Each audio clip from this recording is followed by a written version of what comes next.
Good morning and welcome to the ASX at Breakfast. I'm Lauren Hayes, live from Kalkine Studios in Sydney. Now, the Australian share market is expected to open higher. The SPI futures are pointing to a 0.6% gain. On Friday, the Australian share market closed 1.1% lower at 7,728 points. Adriatic Metals is looking to raise at least $50 million via an institutional placement.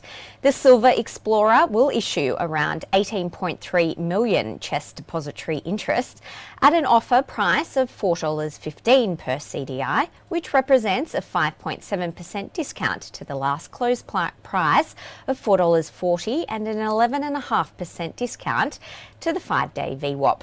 Elsewhere, the company said it has agreed a sale of grade concentrates from its Varese silver operation, with the first shipment having already left the port. Adriatic said production will be ramped up over the coming months, with initial metal recovery rates exceeding expectations. Telix Pharmaceuticals has submitted an application to the US Food and Drug Administration, or FDA, for its new prostate cancer imaging agent. The company said its innovative properties are designed to facilitate more flexible production and availability of the imaging.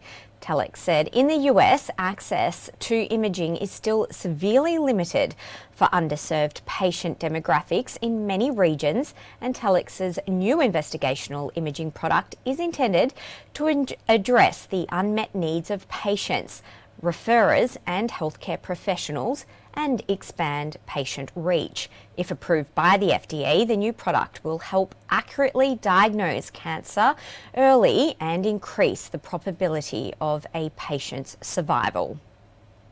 Ingenia Communities said it's on track to reach the up end of its FY24 guidance range, targeting earnings growth of 10 to 15% compared to the previous year, with underlying earnings per share of 20.8 cents to 22.3 cents per share.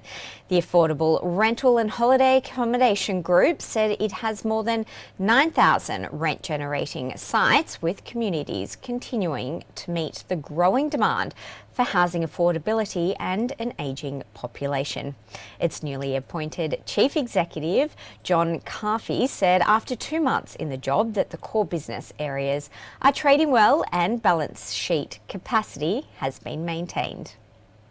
Looking to overseas markets now, and US markets closed higher. The Dow Jones Industrial Average closed flat. The S&P 500 gained 0.7%, while the Nasdaq Composite rallied 1.1%. European markets closed mixed. London's FTSE fell 0.3%, Frankfurt closed flat, and Paris closed 0.1% lower. Turning to Asian markets, Tokyo's Nikkei fell 1.2%, Hong Kong's Hang Seng lost 1.4%, while China's Shanghai Composite closed 0.9% lower. That's the latest from the ASX at Breakfast.